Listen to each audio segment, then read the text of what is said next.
સાથે હવે નિર્મલ બેંક સિક્યોરિટીઝના અમિત ગુપ્તાની જોડાઈ ગયા છે. અમિતજી, સ્વાગત.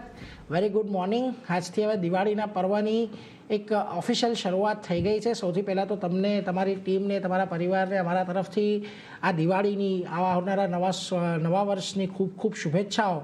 પરંતુ હવે આપણે જોયું છે ઓવરઓલ એક બજારની પરિસ્થિતિ કે આ આખા વર્ષની અંદર કોઈ બહુ મોટા મોમેન્ટમ જોવા નથી મળ્યા. આપણે ફરી પાછા એક વખત આજના દિવસમાં 2 દિવસ 500 પોઈન્ટ ચાલ્યા બાદ આજે થોડુંક હવે કન્સોલિડેશન કરી રહ્યું છે. કઈ રીતે હવે આવતું દિવાળીનું વીક આપણે ધ્યાનમાં રાખવાનું છે? કારણ કે જો એક દિવસની રજા, એક મુહૂર્ત ટ્રેડિંગનું સેશન, એટલે થોડાક સેશન્સ ઓછા થઈ જવાના છે આવતા અઠવાડિયે.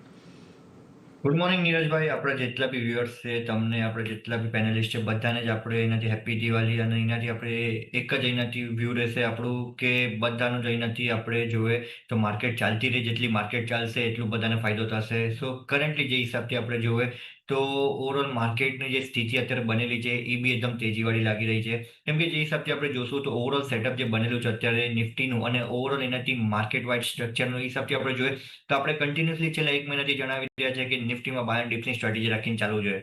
અપસાઇડમાં જે હિસાબથી આપણે જોઈએ 25,500ના લેવલ પર એક રેઝિસ્ટન્સ ઝોન હતો. ગઈકાલના સેશનમાં આપણે જોયું તો એના ઉપર જ ક્લોઝિંગ આવતા જોવા મળ્યું છે.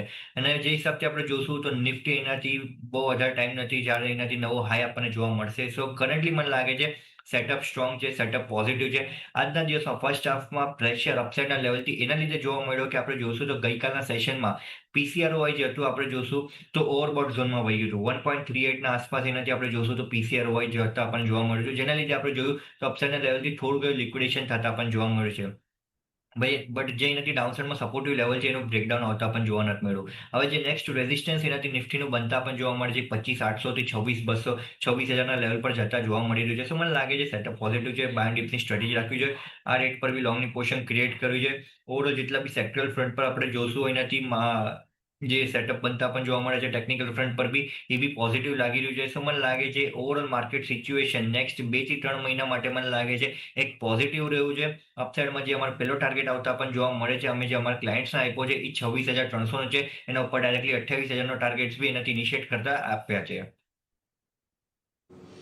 એટલે આવનારા 2-3 મહિનાનો વ્યૂ આજે અહીંયાથી જો તમને મળી રહ્યો છે, થોડીક પોઝિટિવિટી રહે એવી એક સંભાવના છે. 26,300, 28,000 સુધીની નિફ્ટીની એક આપણને રનઅપ આવનારા સમયની અંદર જોવા મળી શકે, એટલે એના પર એક ફોકસ ખાસ કરીને અહીંયાથી રાખતા રહીશું. પરંતુ એ સાથે